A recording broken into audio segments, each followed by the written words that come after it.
Hi there, everyone. My name is Christian Eschbach, and welcome to my album reviews.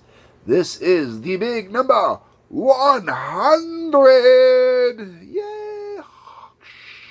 Do I have special effects going off?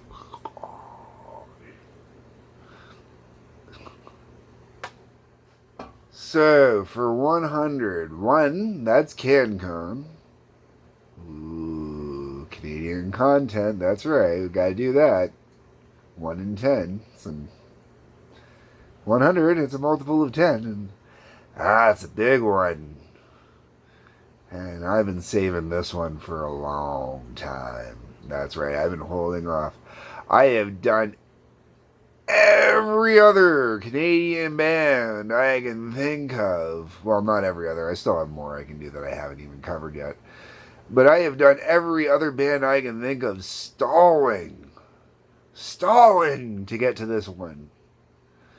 Stalling to get to what I consider one of the greatest albums of all time.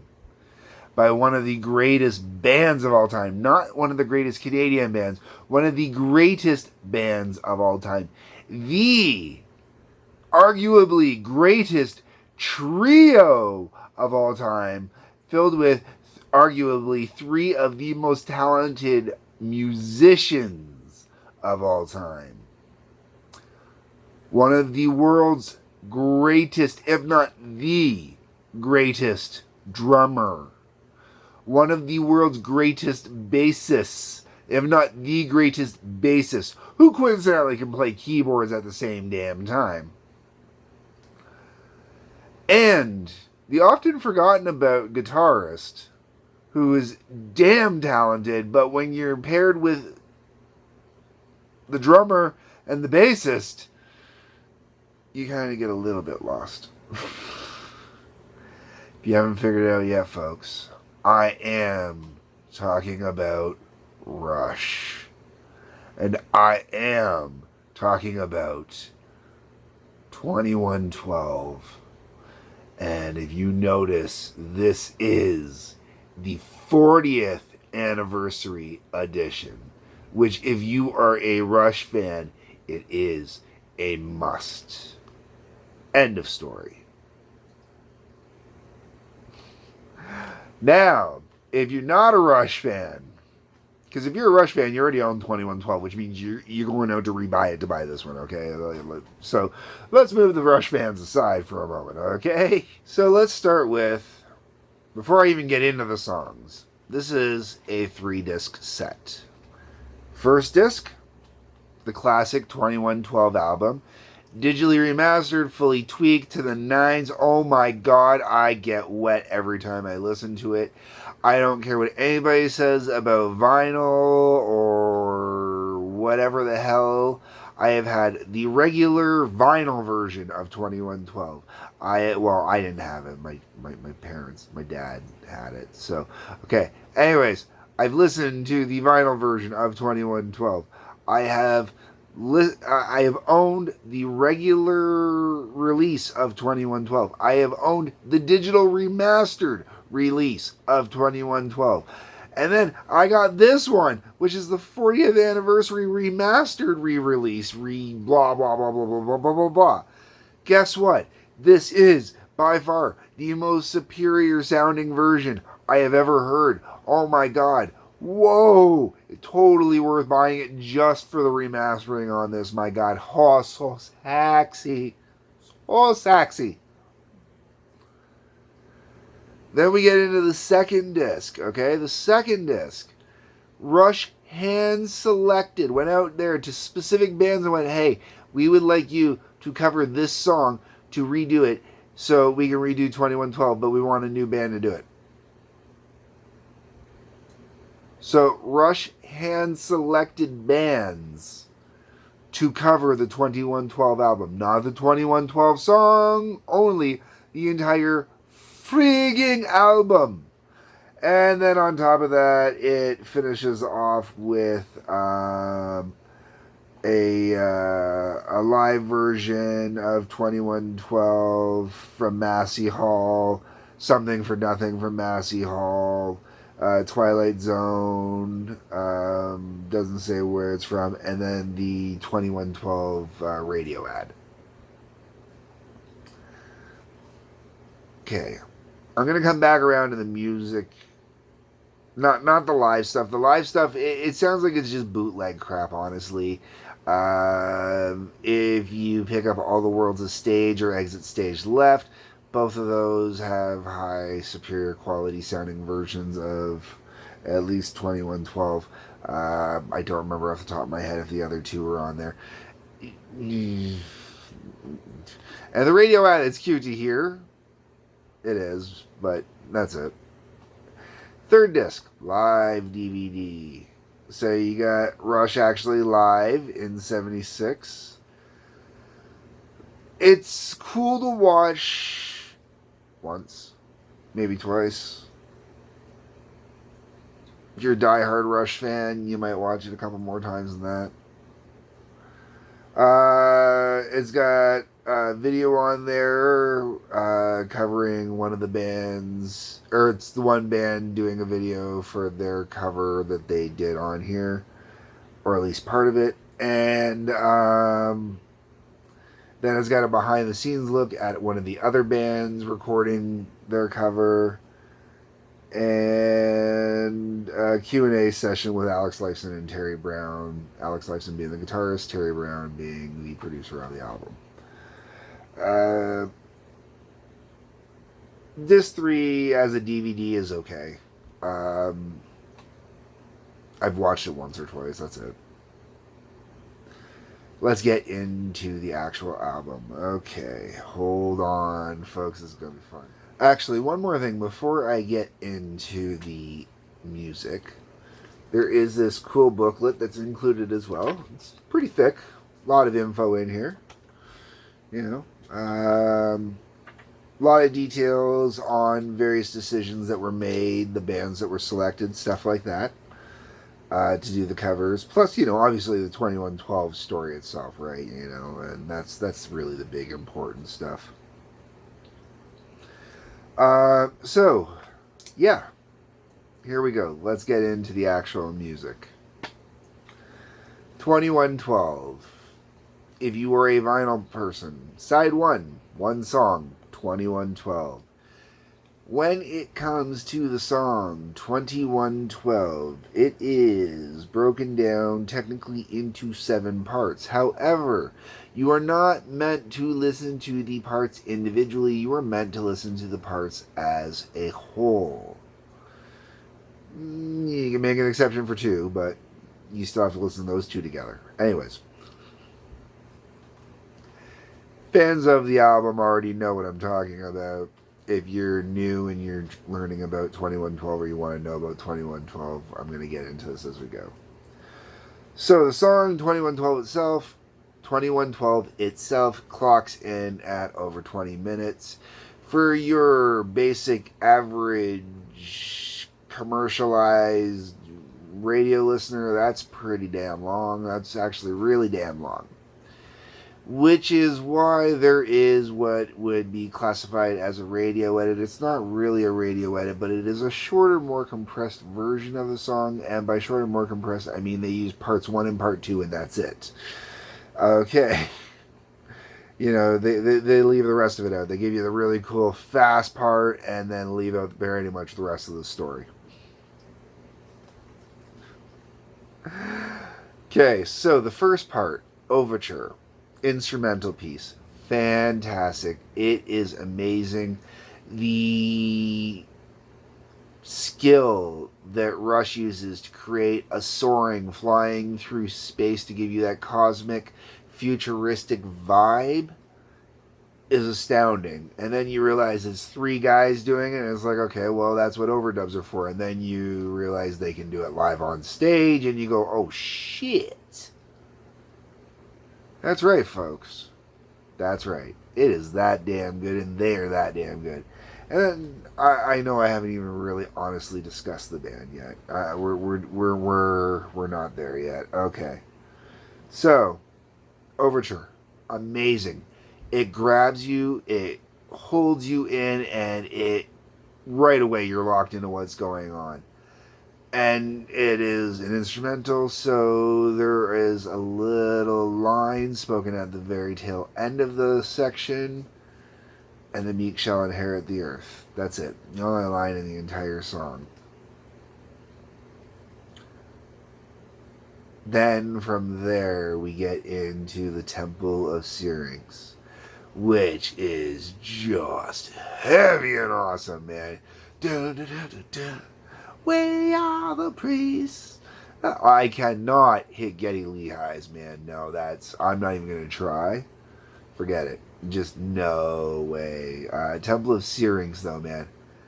You know, it's a great setup, and most people, your average listener with Temple of Syrinx, they're not really gonna 100% catch what's going on. They're not gonna realize it's a setup telling you right off the bat the oppressionist-like society that is going on.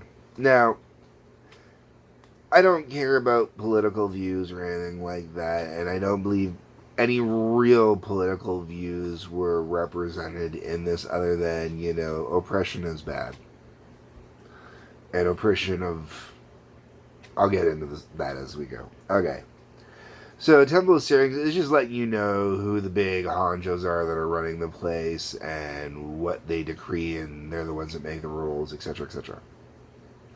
So at this point, we're only getting into the story a little bit. We're kind of giving you the backstory, kind of what's going on. Now we're getting into the core of the story as the story itself starts to unfold, and we get into Discovery. What's really cool about Discovery is, alright, by all accounts, Discovery isn't really a music piece. It's a beautiful waterfall-like sound as a person has discovered a guitar, something that no one has seen in forever. It's this lost relic that he's found. And the discovery is him plucking the strings and then slowly discovering and tuning it and whatnot. Alex Lifeson and what he does on this to give the representation of truly discovering a guitar. And you can hear it. You can hear it in the story. You know, Geddy, even though Geddy's singing this beautiful song that is very minimally musically accompanied, it's this wonderful little track that, you know, gets the story going and really tells you about what the main character, which I don't think the main character is actually named in here. We're going to say the Starman, okay? So anyways, discovers his guitar, and you can really hear it in here. And I just, the simple playing and usage through tuning and stuff like that, it really is fantastic. And Alex Lifeson should really be commended for it. As silly as that sounds.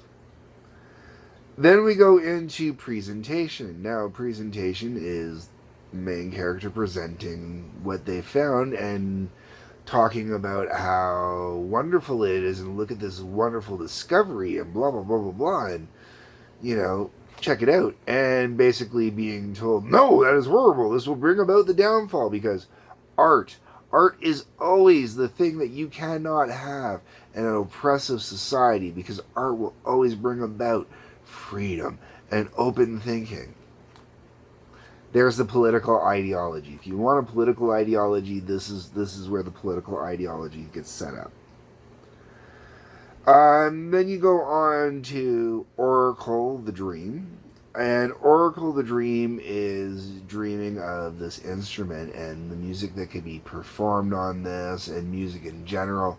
And just this kind of whole exploration and concept of this loss of art and how miserable it becomes. Which that goes into the soliloquy, and that continues with that great loss and this great depth of despair and your heart breaking. And then finally we get into the grand finale, which is the closeout musical piece, which is just as powerful as the opening was with the overture. And the whole thing, you know, like this whole fantasy and epic ends with, you know, attention all planets of the Solar Federation. We have assumed control. We have assumed control. We have assumed control. This is why you cannot allow one oppressive ideology to rule anything. You always have to have yin and yang, baby. That's the politics I'm going with. Always have art. Always have art. Always have art. Always have art. Always, always. So that is 2112. I absolutely love 2112. Do I listen to the whole version regularly? No. I'm going to be honest. I often will throw on what they call the single cut, which is the Overture and Temple of Syrinx. And I'll just throw those two on because most of the time if I'm just out and about, I'm out riding my bike or something and I want some pace to it. If I'm doing some, minimal cruising or, we're in a car driving and doing a road trip or whatever, the whole version of 2112, hell yeah, why not? Perfect time to do it. At home on a Sunday afternoon, crank that stuff up, man. I have educated many children over many a years through blasting this across the neighborhood. So, yes, that is side 1, 2112. Let's get on to side 2. Now, could you say that the whole thing is a concept album? I've heard people argue that the whole album is a concept album. It's very loose when you go that way and you try and argue that concept. It really is. Honestly, 2112 is a song and then you have other songs afterwards. I think the other songs afterwards tell a story in their own, but I don't think it's necessarily, to me, it doesn't feel like a story that's 100% actually connected to 2112. Grand Finale really feels like a proper closure to that story. I mean, this could be kind of afterwards. This could be a whole different group later on in 2112. A totally separate story if you wanted to look at it as two separate stories. This is the whole setup here, and then this is life afterwards for this whole other group afterwards. You could look at it that way. I've never heard it put that way, but I'm willing to go that way with it, with my interpretation. So you get a Passage to Bangkok.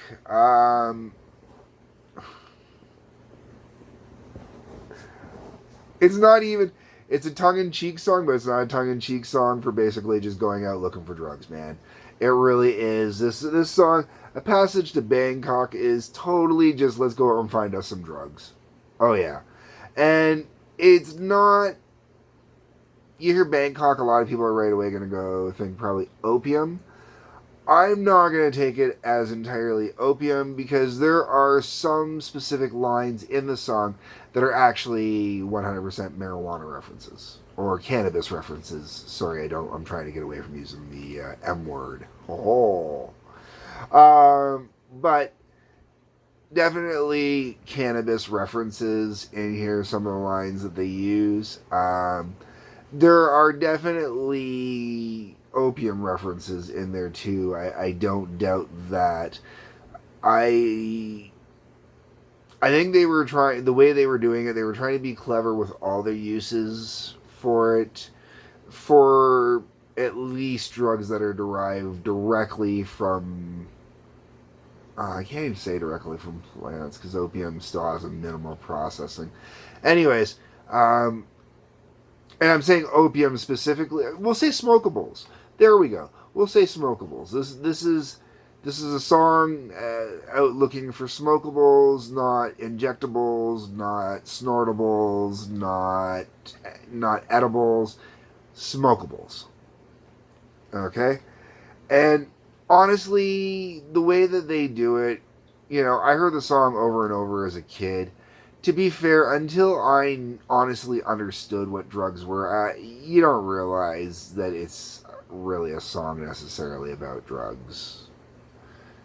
So it's still a song that's safe to play around kids until kids wake up. And then when they wake up and they start realizing what's going on in the song, and they honestly start realizing what's going on in the song, that's because they're already on their exploration,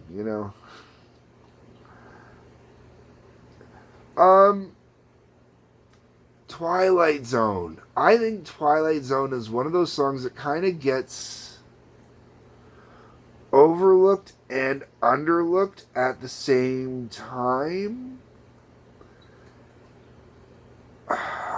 I know a lot of people really dig Bangkok. Twilight Zone, it's really cool. If you listen to Twilight Zone, you'd really honestly think it was a song that they released later on, especially if you listen to it on this album here where it's been fully remastered and whatnot. It really sounds a lot more like it was from Moving Pictures. Or it would have been, in around that time period. That's how I view it when I hear it, with the sounds that they were playing with and experimenting with, and the textures with the vocals and stuff like that. And it's really a brilliant tune, highly underrated in the Rush catalog. Lessons. I'm not entirely sure how I feel about Lessons. It's not a bad tune. It's a fun tune. Well, I don't want to say fun. It's not, hey, let's go rock. It's not that type of fun. It's an enjoyable tune when the album's playing. When the album's not playing, I kind of, whatever. After that, we go into Tears. Tears is a really, really cool tune. I really dig Tears. Rush doesn't do a lot of songs that are in the, we'll call it ballad zone, or the slower loving or slower melodic kind of zone. They've got a couple out there, not too many. But Tears is fantastic the way it's done. It's absolutely beautiful, and yet again, because it's on 2112 and everybody always focuses on 2112, Tears is another song that does get lost. And then we finish out the album with Something for Nothing. Great way to finish the album, man. Good. First off, good, strong, heavy finish. Really dig it. Absolutely love the way that Rush finishes it out. Killer tune. But oddly, for as good of a killer tune and a great way to finish out the album as it is, I think when you look at songs like Bangkok, Twilight Zone, or Tears, Something for Nothing is just kind of basic. Like, they kind of put a basic rock track on at the end of the album just to kind of finish it out with a basic kind of song, or at least a song that would be more marketable to a general kind of audience if they needed it. You know what I mean? Okay, so I've talked about the music. Let's talk about the band for a second here because, yeah. First off, Neil Peart. Drum God.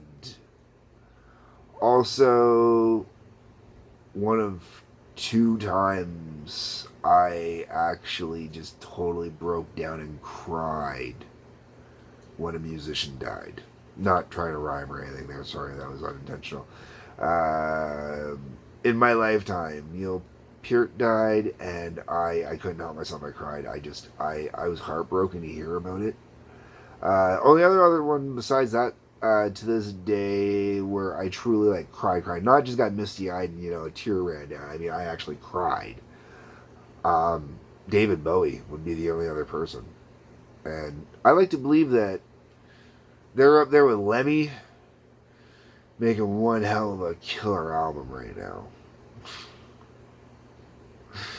Totally wild album too. Anyways,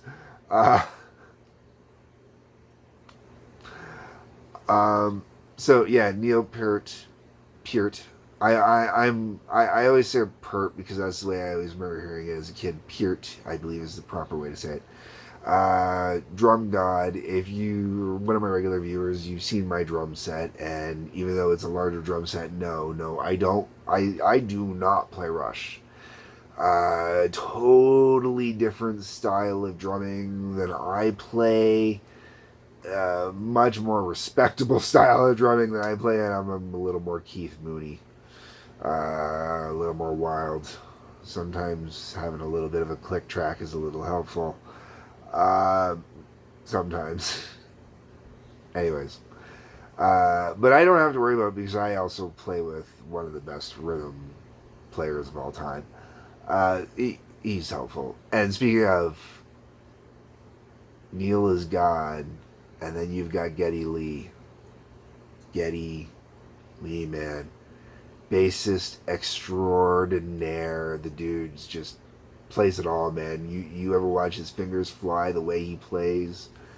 He's just absolutely magnificent. And then when he starts, and I'm not talking the foot pedal keyboard that both him and Alex used in the early days, which I haven't gotten to yet, but I'm talking about the actual keyboards. You know, the guy will get the bass going sometimes and the keyboards going at the same time. I'm not saying like he's like sometimes foot pedals going, man. A lot of foot pedals on this album for sound effects and stuff like that, done by both Geddy and Alex. And that brings us to Alex Lifeson, underrated guitarist of all time, because he's next to Geddy and Neil. You know, what the hell's gonna happen there? So on this album, you get it all going, you get it all together. Three guys creating a magnificent masterpiece of an album. This should be in most people's honest to goodness top 10 lists. The only people who would not put this album in their top 10 lists are people that do not like prog or anything prog-like, because the song 2112 itself is too long for them, and they tune out for that reason. Also, lyrical content usually tends a little bit over people's heads. It happens. It's unfortunate. Okay, so I've talked about this one. I've talked about the members of the band. The Holy Trinity all in one band. In Canada, definitely. Let's get into the artists that they selected to cover their songs. Now, I'm going to start with the first track is called Solar Federation. It's the ending of 2112. Attention all members of the Solar Federation, we have assumed control. Okay, if I remember correctly, I believe it's just Neil that says it for this recording, and it's just played over top. Now, that goes into Overture, and it's only Overture that has been recorded for this performance. They did no other part of 2112.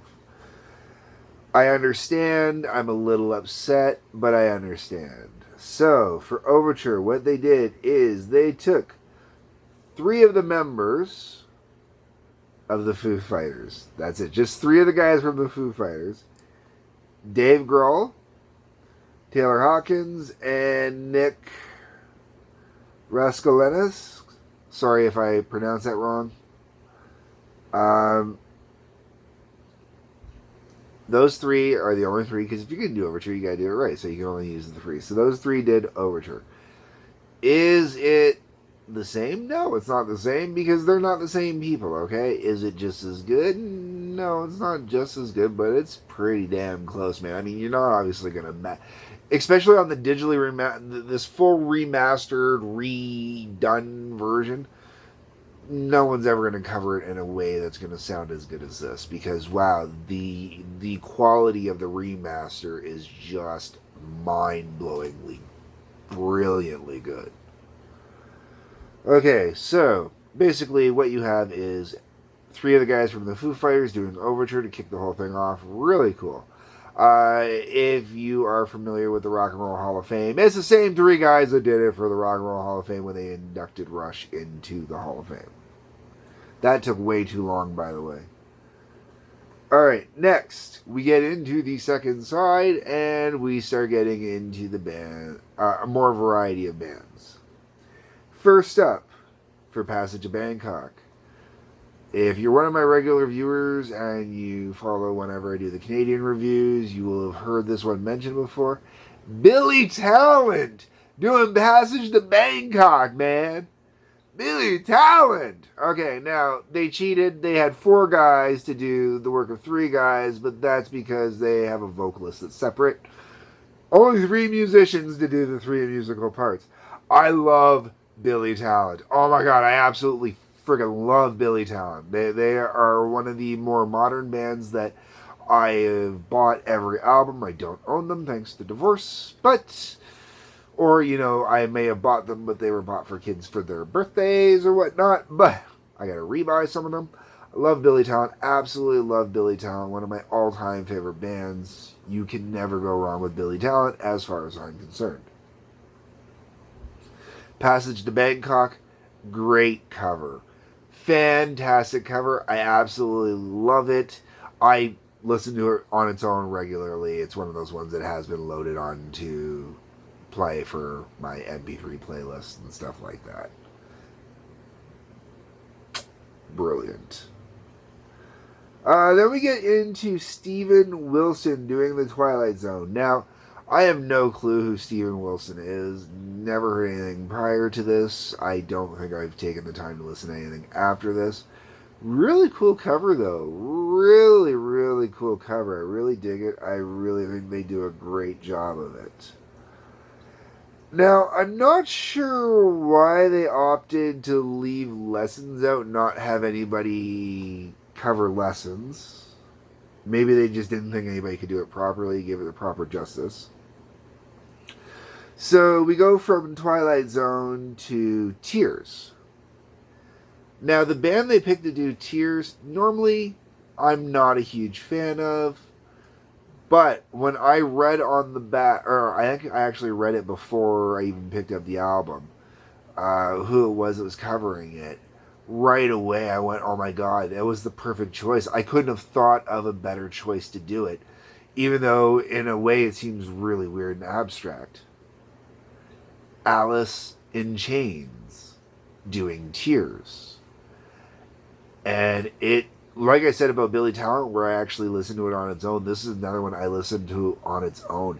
Alice in Chains, and this is post Lane Stanley dying, unfortunately.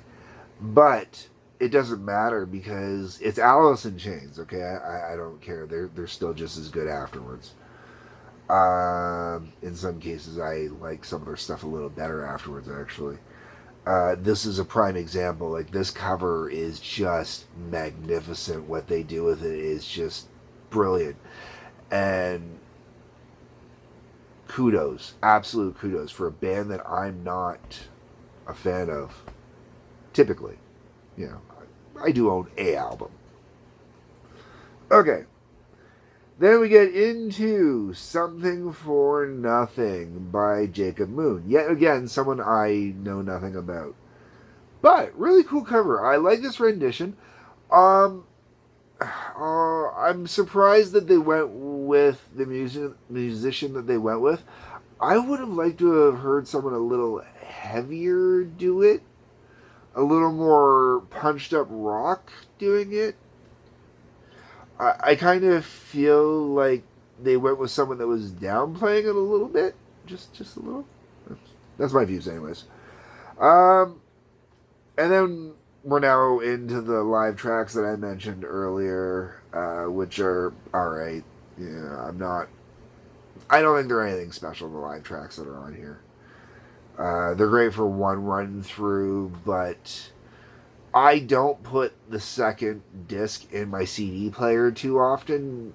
I would put it in more often to hear the covers, but with the live tracks on there, I don't put it in as often because if I'm letting it play through, I don't really like listening to the live tracks so much. The quality of them, they're a bootleg. It's a cool capture of a place and time. It's not the sound quality I want to hear. It isn't. Okay, so DVD, coolish. Bonus tracks, live tracks, moment in time. Covers, really cool. Digital remaster, amazing. Oh my lord. Oh, if you can get your hands on this remastered, reissued 40th anniversary edition, It is the one that you should have. Just for the damn digital remaster of 2112, it is worth it. Oh my god, I bought it just for that reason alone. Forget the bonus content. Brilliant. Absolutely brilliant. And yes, I can hear the difference as someone who, as I said at the beginning, I have listened to the vinyl. I have listened to the cassette. I have owned the first release of it on CD. I have owned the digital remaster version on CD. I now own this version. Oh my god, this version is definitely the superior version of all versions that I have heard to this date. Buy 2112 in any variation, okay, folks? It's you have to have 2112. You cannot be a true aficionado of classic rock and not own 2112. I don't care if you don't like prog rock or not, okay? That's it. Amazing album. One of the greatest albums of all time. Some people might say it's overrated. I think it's underrated. It did not get the respect it deserved in its time. It's getting more respect now, but this album is music from the gods, folks. From the gods. God bless you, Neil Peart,